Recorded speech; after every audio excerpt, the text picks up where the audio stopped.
la difteria es una enfermedad infecciosa grave que afecta generalmente todas las mucosas del organismo, pero principalmente las mucosas de las vías respiratorias altas de la piel, como dice acá, ¿no? Puede afectar cualquier mucosa, pero principalmente la membrana mucosa de las vías respiratorias altas y de la piel. ¿Por qué está producida por el Corynebacterium difteriae? Este Corynebacterium difteriae produce cepas toxigénicas, que son las encargadas de producir enfermedad grave y ciertas complicaciones.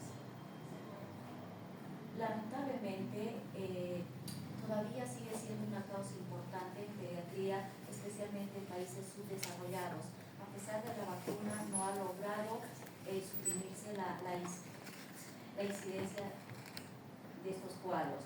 O sea, hay una disminución a nivel mundial, pero todavía continúa siendo endémica en países subdesarrollados. Nosotros somos un país subdesarrollado, ¿ya? Es importante, los portadores asintomáticos que existen, que actúan como reservorios y contagian al grupo más vulnerable. El periodo de incubación es de 1 a 10 días, ¿ya? Pero el paciente puede seguir contagiando después de 2 días de estar recibiendo antibiótico, aún contagia. Ahora, ¿cuál es la forma de transmisión de la difteria? Definitivamente a través de las secreciones respiratorias, a través de las gotitas respiratorias y, como habíamos dicho, que afecta a las membranas mucosas de las vías respiratorias altas y la piel principalmente. Entonces, estos dos medios son las formas de transmisión. Uno, tenemos las gotitas respiratorias o contacto directo con las secreciones respiratorias de una persona sana con una persona enferma, o contacto directo de las lesiones infectadas a nivel de la piel de una persona que tiene una solución de continuidad con las secreciones de piel de la otra persona que es portadora de esta bacteria. ¿Ya? Es contacto directo. Ahora, ¿cuál es la patogenia? Ya habíamos mencionado inicialmente que generalmente este Corynebacterium difteriae afecta a las membranas mucosas, principalmente de las vías respiratorias altas y de la piel no intacta, que tenga algún tipo de solución de continuidad. ¿Qué es lo que produce? Inicialmente produce una inflamación local, ¿ya? En el lugar de contacto, ya sea vías respiratorias o piel, produce un proceso inflamatorio local. Y tras un periodo de incubación, esta bacteria produce las toxinas, ¿ya? Y estas toxinas son las encargadas de producir una necrosis tisular. Y la necrosis tisular más el proceso inflamatorio forman las pseudomembranas. Estas pseudomembranas son la característica principal de la difteria, ya donde está localizada la infección, hay la formación de estas pseudomembranas, dependiendo de la localización. O sea, esta es la característica. Inicialmente hay una inflamación local, luego hay liberación de toxinas tras un periodo de incubación de 1 a 10 días y hay una necrosis tisular. La necrosis tisular más la inflamación son las encargadas de producir estas pseudomembranas, ¿ya? La afectación sistémica puede afectar cualquier parte del organismo, pero principalmente las cepas toxigénicas son las que afectan estos dos órganos que son más importantes, y es aquí y es acá donde existen las complicaciones más importantes de la difteria: sistema nervioso central y corazón. Ahora, ¿cuál es la clínica? Varía de acuerdo a la localización. Tenemos la difteria nasal, la difteria faríngea, la difteria laríngea y la difteria cutánea. Esos son los lugares más importantes de la localización de la difteria. Como ven ustedes, esa es la formación de estas pseudomembranas blanquecinas o blanco-grisáceas, ¿no? Cuya gravedad va a depender del grado de obstrucción de la vía respiratoria alta, produciendo un distrés respiratorio, una dificultad respiratoria, obviamente puede llegar a producir la muerte. Ahora, la difteria nasal es la más frecuente en pediatría. ¿Por qué se caracteriza? Inicialmente hay una rinitis serosanguinolenta, o purulenta, ya erosiva, y luego hay la formación de membranas. Ya les había dicho que la característica más importante de la difteria es la formación de estas pseudomembranas, color blanquecinas o blanco-grisáceas. También hay lesiones ulcerosas poco profundas a nivel de la fosa nasal o a nivel del labio superior. Es la más frecuente en pediatría. La difteria faríngea es como cualquier otra faringitis. con la diferencia que el examen físico encontramos esta formación de pseudomembranas blanquecinas o blanco-grisáceas a nivel de las amígdalas, a nivel de la hipofaringe, incluso a nivel del paladar blando. Y esto les había mencionado anteriormente, que determina la gravedad de la enfermedad, la obstrucción de la vía respiratoria alta. ¿Y qué es lo que se va a producir? Lo que hay en una faringitis. Hay fiebre, hay dolor de garganta, hay odinofagia, hay disfagia, hay disfonía, ¿ya? ¿Ve? Como ven acá, hay odinofagia, fiebre, disfonía, disfagia, hay una inflamación. Obviamente que hay inflamación, hay necrosis y la formación de las pseudomembranas, ¿ya? El niño aparece con un cuello ancho, que se denomina el cuello de búfalo. ¿A qué se debe este cuello de búfalo? Al edema de partes blandas y a la presencia de adenopatías en la zona, ¿no? Por eso es cuello ancho, cuello de búfalo. La gravedad va a ser según la obstrucción de las vías respiratorias altas y la toxina. Obviamente, toda la complicación, toda la gravedad en la difteria depende de la producción, de la distribución y de la absorción de la toxina. Ya habíamos dicho que la difteria, el Corynebacterium difteriae, produce cepas toxigénicas que son las encargadas de estas formas graves de la enfermedad. La difteria laríngea es una extensión de la anterior, va más abajo y afecta a la laringe. ¿Qué produce en la laringe? ¿Cuál es la tríada de la laringe? Tosperruna, disfonía y estridor inspiratorio. Es lo mismo, ya, con la diferencia que acá podemos encontrar también las pseudomembranas. Imagínense estas pseudomembranas en todos los lugares que afecta el Corynebacterium se producen pseudomembranas. Imagínense en la laringe que hay una pseudomembrana que obstruya la laringe. Obviamente el paciente va a tener un distrés respiratorio y puede fallecer, ¿ya? Entonces de ahí viene la gravedad de este cuadro, la obstrucción de vía respiratoria alta y muerte. Ahora, la difteria cutánea. Esta difteria cutánea está producida por cepas no toxigénicas. En cambio, las anteriores, que son las formas más graves, están producidas por las cepas toxigénicas. Aquí, ¿qué es lo que se observa? Vesículas, pústulas, dolorosa con un borde eritematoso y obviamente lesiones ulcerosas cubiertas de una pseudomembrana gris. En todo lado hay estas pseudomembranas, ¿no? Esa es la característica de la difteria cutánea. ¿Cuáles son las complicaciones? Ya habíamos mencionado la obstrucción de la vía respiratoria alta. Obviamente de ahí viene el distrés respiratorio, dificultad respiratoria, hipoxia y muerte. Otra complicación, ¿se acuerdan que les había dicho que la complicación a nivel del sistema nervioso central y a nivel del corazón se producía por la distribución, absorción y producción de estas cepas toxigénicas? Bueno, acá está. ¿Qué es lo que produce a nivel del corazón? Una miocarditis. Esta miocarditis se produce generalmente a partir de la segunda semana de la enfermedad y se llega a producir por el inicio tardío de la antitoxina diftérica. O sea, el tratamiento principal de este cuadro es la administración de la antitoxina diftérica, porque la antitoxina diftérica neutraliza la toxina circulante y evita que se produzcan las formas graves de la enfermedad. Entonces, la miocarditis y la neuropatía motora bilateral, obviamente todas esas complicaciones se van a producir por el inicio tardío de la antitoxina diftérica. La miocarditis se caracteriza, es la responsable de un 50-60% de mortalidad en pediatría, ¿ya? Y se caracteriza por una insuficiencia cardíaca, paciente taquicárdico, paciente con ritmo de galope, paciente con arritmias, paciente con una insuficiencia cardíaca, o sea, toda la clínica de una insuficiencia cardíaca, ¿ya? Ahora, la neuropatía motora bilateral. Estas serían las complicaciones más importantes por la toxina diftérica. ¿Cuál es el diagnóstico? Obviamente la clínica, ¿ya? La clínica, o sea, dependiendo de la localización, lo más fácil va a ser cuando tenemos una difteria cutánea o una difteria nasal, pero la difteria faríngea tenemos que saber diferenciar. Las pseudomembranas es como les había mostrado las fotitos, son formaciones blanquecinas grisáceas, ¿no? Uno, la clínica, y obviamente cultivos de las lesiones que estamos observando, examen directo, frotis, contención de Gram. Lo más importante son los cultivos. ¿Cuál es el tratamiento? Antibiótico. ¿Para qué nos sirve el tratamiento? Para erradicar la bacteria. Definitivamente tenemos que erradicar la bacteria y evitar las complicaciones. Evitar las complicaciones más que todo con antitoxina diftérica. El tratamiento, utilizamos penicilina sódica de 100.000 a 150.000 unidades unidades internacionales por kilo cada 6 horas. Generalmente estos pacientes sí se internan, generalmente, ¿no? Entonces la penicilina sódica la utilizamos por 14 días. Ahora también, pues, si el paciente es alérgico a la penicilina, podemos llegar a utilizar macrólidos. Dentro de los macrólidos tenemos la claritromicina, la citromicina y la eritromicina.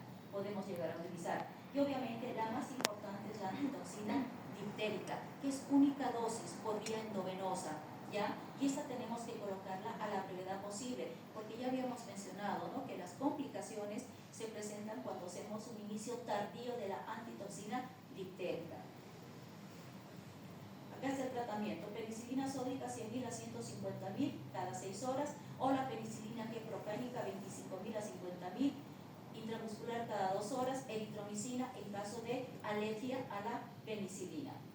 La antitoxina diptérica equina, acá tenemos la enfermedad. La administración de esta antitoxina diptérica va a depender de 3 factores. Uno va a depender de 2 factores. Va a depender de la localización anatómica, de la lesión, localización anatómica, y va a depender del tamaño, de la progresión de la pseudomembrana, ¿no? Acá tenemos la enfermedad orofaringia o laringia. Si es con una evolución menos o igual a 2 días, 20.000 a 40.000 unidades. Enfermedad nasofaringia, 40.000 a 60.000 unidades. Enfermedad extensa con una evolución mayor de 3 días. O tumefacción difusa de cuello, 80.000. Acá es un lapsus, chicas. No es 12.000, es 80.000 a 120.000 unidades, ¿sí? La enfermedad cutánea, 20.000 a 40.000 unidades. Única dosis por vía endovenosa. Prevención, obviamente, que es la vacuna, ¿sí? La vacuna de la difteria está dentro de la pentavalente, ¿sí? ¿Qué vacunas incluye la pentavalente? Difteria, tétanos, tosferina, hepatitis B y meningitis por haemófilos, ¿no? Las 5 vacunas. Entonces está dentro de la pentavalente. ¿Y la pentavalente en qué edad se aplica a los niños? 2 meses, 4 meses, 6 meses, 18 meses y 4 años, ¿no? Antes se decía que eran 3 dosis y 2 refuerzos. Ahora no, ahora son 5 dosis, ¿ya? Y le pueden dar un refuerzo a los 10, 11 años, creo, ¿no? 60, 65 años. Pero esa es la vacunación, esta es la principal, la vacunación. Y a los contactos, ¿sí? ¿Qué es lo que debemos hacer a los contactos? Si hay contactos íntimos, o sea, familiar, un hermanito menor, etcétera, ¿no? Pues tenemos que tomarle cultivo de las zonas que estamos sospechando, cultivo de la faringe, de las amígdalas, etcétera, y luego iniciar la eritromicina por vía oral durante 7 días. Esa es la conducta que se debe tomar con los contactos. ¿Sigo nomás la próxima? Tétanos. A veces me confundo entre 3 temas en una sola clase. Ya. El tétanos es una enfermedad grave, chicas. Tiene un alto índice de mortalidad. Es una enfermedad terrible. Son espasmos musculares, contracturas musculares, muy dolorosas. Inicialmente son espasmos musculares muy cortas, luego se prolonga más, el niño se pone tieso, opistótonos, las extremidades rígidas, el abdomen rígido. Es terrible. Hemos tenido casos en el hospital de tétanos, ¿no? Lamentablemente es una enfermedad del sistema nervioso central con alto índice de mortalidad. Es una enfermedad grave, producida por una neurotoxina, principalmente la tetanospasmina, ¿no? Esta tetanospasmina está producida por la bacteria Clostridium tetani. O sea, este Clostridium tetani es una bacteria que produce 2 tipos de neurotoxinas, la tetanolicina y la tetanospasmina, pero la que produce la forma grave, la que produce la enfermedad sistémica grave mortal, definitivamente es la tetanospasmina. Es una neurotoxina, la tetanospasmina, producida por el Clostridio tétano, que produce las formas, es la que produce la enfermedad en sí. Ahora, lamentablemente es difícil erradicar el tétanos, porque ¿dónde se encuentra el tétanos? Se encuentra en la naturaleza, se encuentra en la tierra, se encuentra en el suelo, se encuentra en los objetos contaminados, clavos que están un montón de tiempo en la tierra, palos, latas, botellas, etcétera, ¿no? Entonces se encuentra en la tierra y es difícil erradicar el Clostridium tetani. Obviamente, los casos más frecuentes que hemos observado es en niños no vacunados. Por eso es importante nosotros como médicos y ustedes como estudiantes que próximamente van a ser médicos, hacer una concientización a las mamás.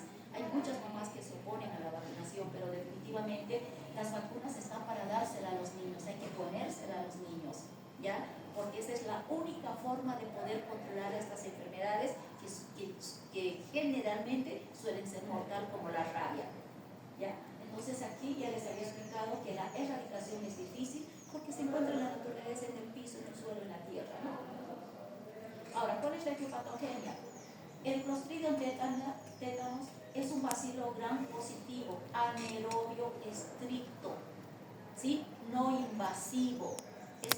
Es anaerobio estricto, no invasivo, y es difícil de destruir. Es resistente a la desecación, es resistente incluso a los antisépticos más potentes. Es bastante difícil de matar este bacilo, ya es muy resistente. Produce dos tipos de toxinas que ya les había dicho, la tetanolecina y la tetanospasmina.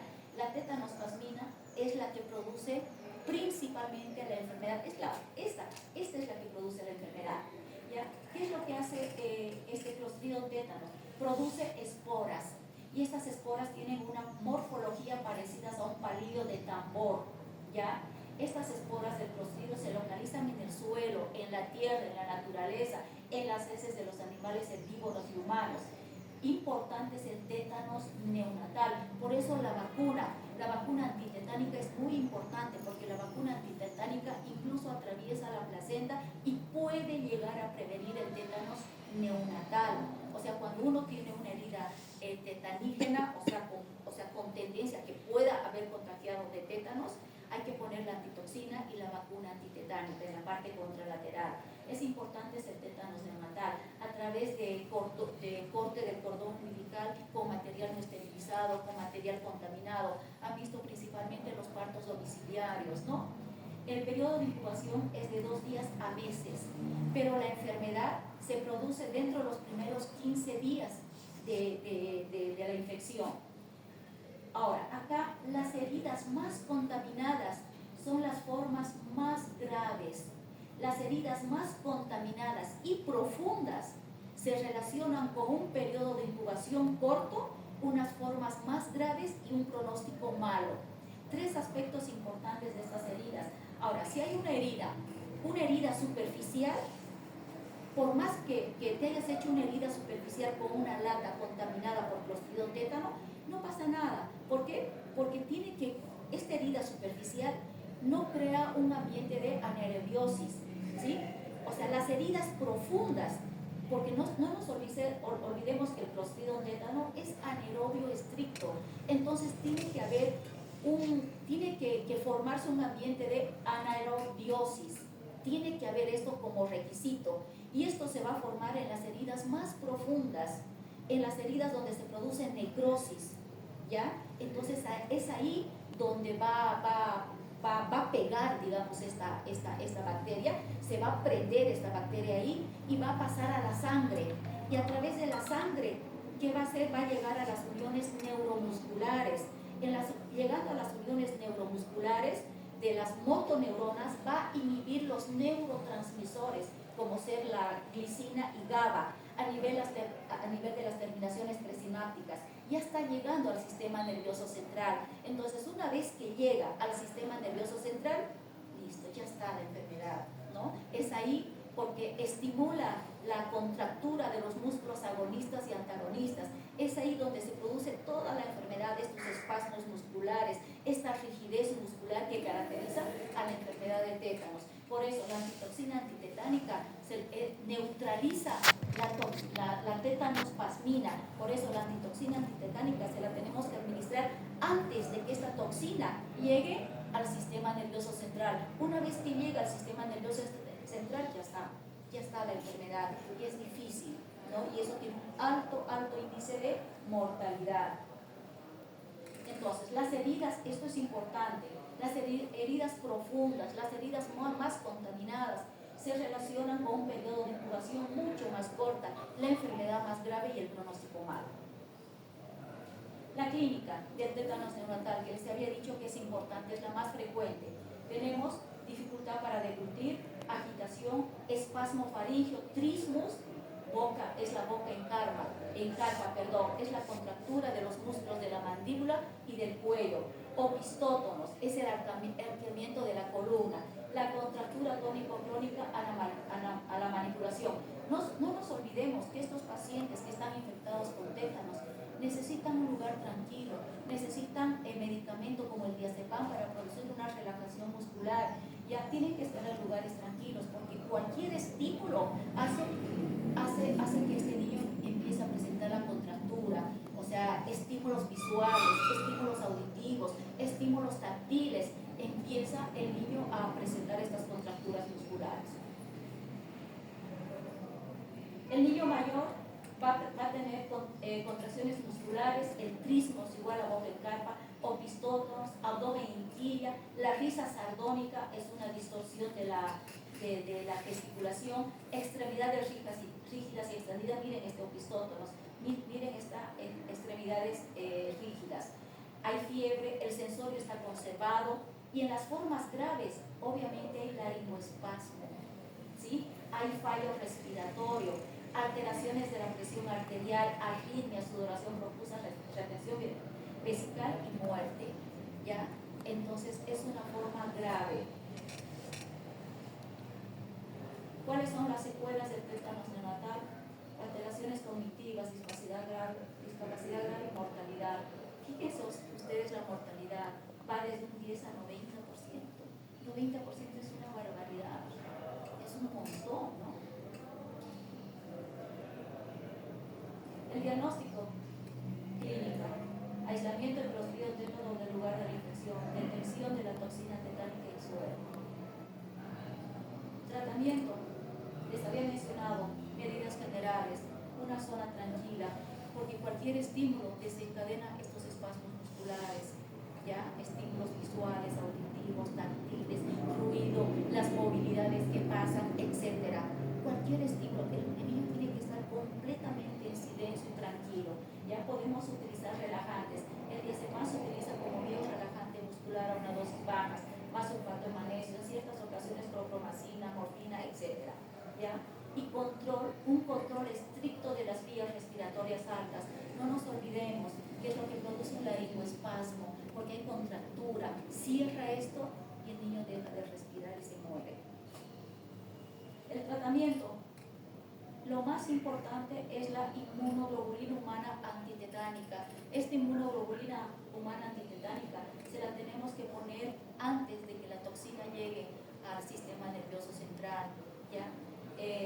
Es única dosis igual. En el recién nacido, 500 unidades internacionales intramuscular. En un niño más grande, 3.000 a 6.000 unidades internacionales, más una dosis de vacuna. El recién nacido todavía no recibe vacuna, pero el niño más grande, más una dosis de vacuna. Una parte de esta inmunoglobulina humana antitetánica se la podemos colocar en el lugar de la afectación, ya una parte de esta inmunoglobulina en el lugar de la lesión y el resto igual intramuscular, ¿no? Y una dosis de la vacuna en la parte contralateral. La herida debe limpiarse, debe debilitarse y obviamente también debe recibir antibiótico. Puede ser metronidazol por vía endovenosa, 40 miligramos kilodosis cada 8 horas, o penicilina sódica por vía endovenosa que ya les he indicado. La prevención, lo mismo que la difteria, está dentro de la pentavalente, ¿sí? La vacuna para el tétanos. Ya no vamos a repetir eso. La secundaria, en niños que tengan una herida con riesgo, una herida importante que se haya hecho con una lata, con un palo, etc., una herida importante tetanígena, ya, y que no estén en niños que no estén vacunados o parcialmente vacunados, tenemos que ponerle inmunoglobulina más una dosis de vacuna y esto nos va a cubrir durante 3 semanas. O O sea, así el niño no tenga ninguna sintomatología, pero tenga una herida tetanígena, una herida que tenga riesgo de haber adquirido el Clostridium tetani, tenemos que tomar esta conducta. Este es un cuadrito, revísenlo, es un cuadrito muy bonito. ¿Qué es lo que debemos hacer en una herida limpia y en una herida tetanígena? Ya, eso revísenlo con calma, es un cuadro muy bonito que lo he sacado obviamente de la literatura. Ahora sigue, ¿no? Sigue. Tosferina. Ya. La tosferina. La tosferina es una infección de las vías respiratorias. ¿Ya? Puede ser vías respiratorias altas, pero si hay complicación igual con la toxina pertúsica, puede afectar vías respiratorias altas y bajar hacia vías respiratorias bajas. Puede bajar. ¿Ya? Está producida exclusivamente por la Bordetella pertussis. Esta es la diferencia que quiero que hagan. Tosferina no es lo mismo que síndrome pertussoide o síndrome coqueluchoide. No es lo mismo. Tosferina definitivamente está producida exclusivamente por la Bordetella pertussis. La Bordetella pertussis un 85 al 95%. Existe la otra prima, Bordetella parapertussis, ¿ya? Es una prima, digamos prima hermana de la Bordetella pertussis, es del mismo género, pero esta Bordetella parapertussis no produce la tosferina, produce un cuadro similar a la Bordetella pertussis, pero produce un cuadro similar, pero más corto, o sea, más leve que la Bordetella pertussis. Ahora, los síndromes pertussoides son cuadros parecidos a la Bordetella pertussis, pero más cortas, sin mucha gravedad, que está producida por otros agentes, que es virus sincitial respiratorio, citomegalovirus, adenovirus, influenza, parainfluenza, micoplasma pneumoniae, hemófilos, neumococo, neumocistis girovesi, uroplasma ureolitis, etc. Está producida por todos esos otros factores que no es la Bordetella pertussis. ¿Ya? O sea, para hacer el diagnóstico de tosferina, tenemos que tomar tres aspectos importantes. La clínica, la forma típica de la tosferina, el rescate microbiológico, el rescate de la Bordetella pertussis y el medio epidemiológico. Si el niño tiene clínica de tosferina, pero el cultivo o la reacción en cadena de polimerasa me da negativo para Bordetella pertussis, no es tosferina, es un caso probable, no es un caso confirmado. Entonces, en ese caso, yo tengo que investigar estas otras causas, ¿ya? Porque estamos hablando de un caso probable. ¿Probable por qué? Porque tiene una clínica semejante, pero el cultivo y la reacción en cadena de polimerasa no nos ha rescatado la Bordetella pertussis, porque les había dicho que la única responsable de la tosferina es la Bordetella pertussis. Entonces, chicas, ¿qué ha pasado? ¿He dicho algún chiste? No, se estaba durmiendo. Me estaba durmiendo. ¿Ya? Entonces, todos estos tenemos que buscar en caso de presentarse un cuadro similar que nos haya venido negativo para la Bordetella pertussis, ¿ya? ¿Está claro, no? Epidemiología. Es una enfermedad endémica, con brotes epidémicos cada 3 y 5 años. Y esto es real, chicos, esto es real, porque en mi sala es increíble. No sé, hace 5 años, hace 4 años he tenido 2 casos de tosferina. Y los 2 han hecho una complicación que es la tosferina maligna. Es la complicación más grave, que tiene un 70% de mortalidad. De los dos han pasado terapia intensiva. Uno se ha salvado y el otro ha fallecido, lamentablemente, ¿ya?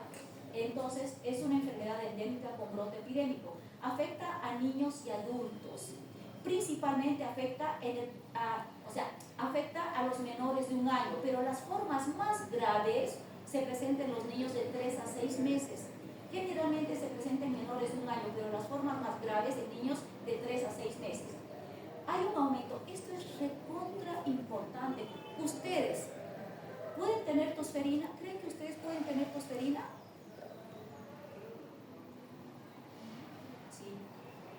lamentablemente ustedes pueden contagiarse de Bordetella pertussis y tener tosferina. La tosferina no solamente está en este grupo etario, también está en adolescentes, adultos jóvenes. Ustedes son adultos jóvenes, ¿ya? Y esta incidencia en adolescentes y adultos jóvenes está aumentando cada vez más. ¿Ya? Como hay un resurgimiento de la tosferina en adultos, en adolescentes y adultos jóvenes y niños mayores, no solamente en este grupo etario. ¿A qué creen que se debe este resurgimiento de la tosferina en adolescentes y adultos jóvenes? Obviamente la enfermedad va a ser más frecuente en niños no vacunados, ¿sí? Obviamente. Las formas típicas de la enfermedad la vamos a encontrar en niños no vacunados. En cambio, formas atípicas la vamos a encontrar en neonatos, en niños vacunados, en adolescentes y adultos mayores. Estas formas atípicas, pero la típica, clásica, la vamos a encontrar en niños no vacunados. Ahora, ¿por qué creen que esta enfermedad resurge?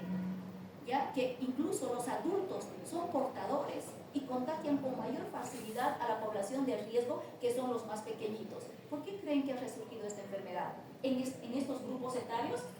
Que cada vez es mayor. La vacuna que reciben los niños son vacunas acelulares, ¿sí?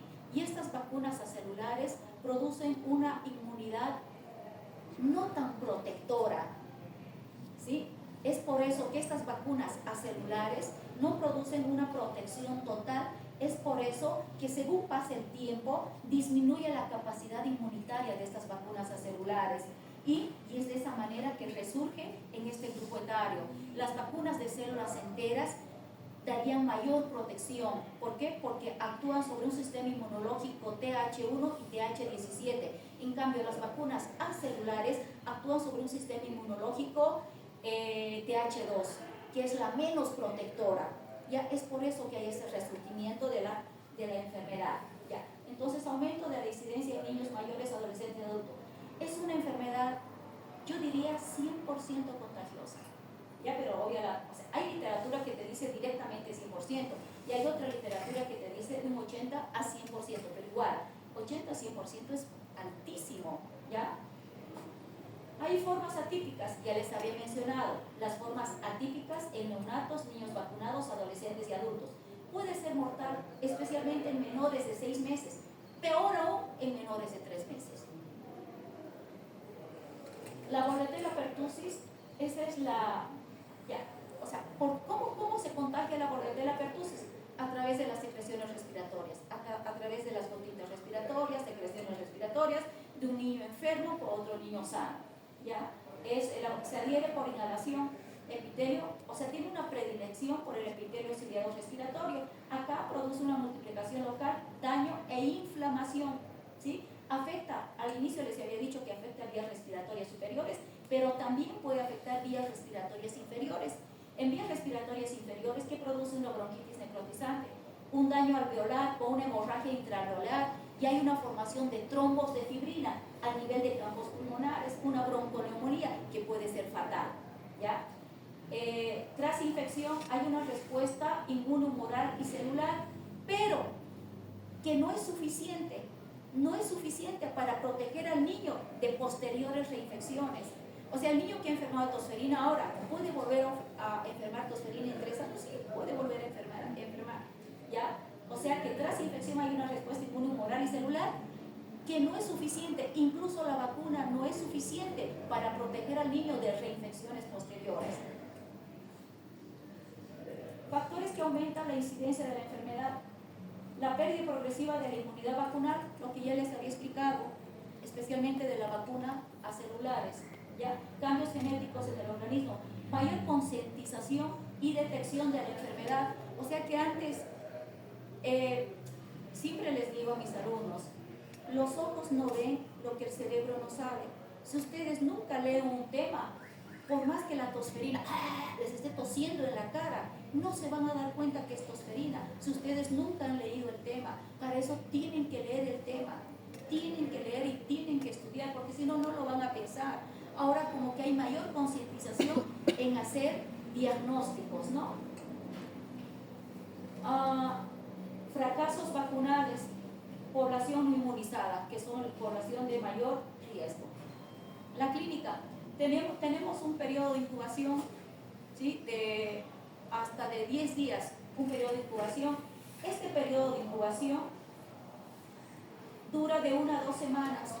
Este periodo de incubación, ¿por qué se caracteriza? Se caracteriza por un pinche resfrío común. Lamentablemente, es la fase más contagiosa. Es la fase más contagiosa. Pero digo lamentablemente porque ningún médico en este periodo de incubación va a sospechar que sea tosferina, porque es un pinche resfrío. El niño está con moquito, tiene una tosecita normal y ya, es un simple resfrío que nos puede durar de 1 a 2 semanas, pero el niño acá está recontra contagiando. Ya el contagio puede ser desde este periodo, que es la fase más contagiosa, hasta las primeras 4 semanas de la enfermedad. Ahí está contagiando el niño y lamentablemente no nos damos cuenta en este periodo que es tosferina. ¿Cuándo nos damos cuenta que es tosferina? Cuando esté en la fase catarral.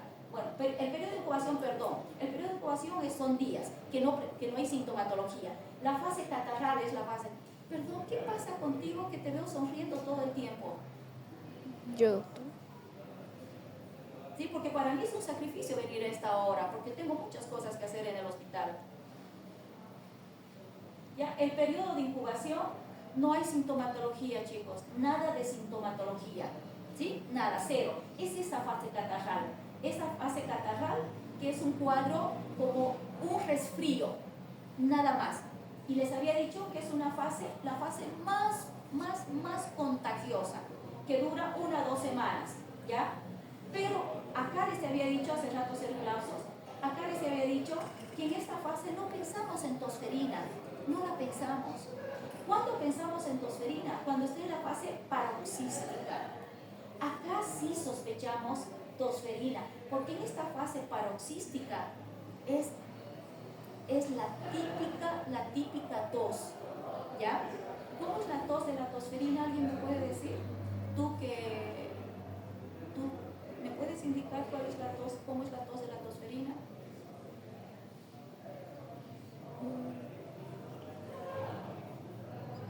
Es una tos continua. ¿Ya? Amiga, apaga, no me gusta que me graben. Y no me he dado cuenta hace rato, no me gusta. ¿Sí? Porque todo está en los libros, está en la literatura. Apágalo, por favor. No me he dado cuenta que me estaba grabando. A ver, dale, no importa que te equivoques.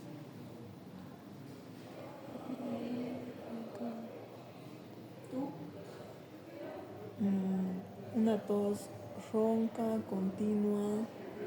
¿Se acuerdan? ¿Alguna vez han escuchado la tos quintosa, en estocado, en metralleta, convulsa? ¿Qué es lo mismo? Son sacudidas expiratorias, ¿ya? Que pueden ser seguidas. Ahora, seguida de un estridor inspiratorio. O sea, el niño tose. Fíjense ustedes, es sacudidas en una fase expiratoria. El niño puede ser, y puede esto repetirse, si se dan cuenta, cuando un niño tiene una tos simple y respira, no pasa nada, se está oxigenando, pero el niño cuando tiene tosferina,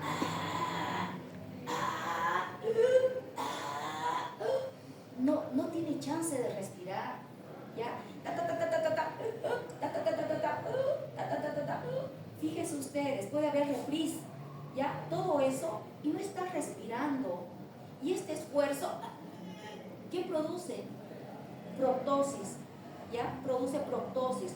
La fase se ve rubicunda, puede aparecer petequias, hemorragias en la cara, hay protrusión igual. Saca la lengua, el niño es horrible. ¿Han visto alguna vez? Busquen en videos, porque ven en videos, nunca más se van a olvidar, ¿ya? Es horrible. Entonces ahí el niño no está respirando, disminuye la oxigenación a nivel cerebral, ¿ya? Y si disminuye la oxigenación a nivel cerebral, el niño que presenta convulsiones, puede llegar a presentar convulsiones. Hay prolapso rectal, hay protrusión si tiene hernias, hay protrusión de hernias. es feo esta fase paroxística, ¿ya? Entonces, uno, ¿cuándo va a pensar en tosferina? Lamentablemente, cuando estamos en una fase paroxística, porque es horrible esta fase paroxística. En cambio, la fase de convalescencia, esta fase paroxística puede durar de 2 a 4 semanas, ¿ya? Y el niño sigue contagiando desde el inicio de la sintomatología, sigue contagiando desde la fase catarral, que dura 1 a 2 semanas, puede seguir contagiando las primeras 4 semanas. Y el pico máximo de la fase paroxística va ascendiendo, una vez que inicia la fase paroxística, va ascendiendo y llega a su pico máximo, va ascendiendo hasta 1 y 2 semanas, va ascendiendo. Y llega a su pico máximo 2 a 3 semanas, y luego de ahí empieza a descender, y es ahí donde estamos hablando de la fase de convalescencia. Y la fase de convalescencia puede durar meses.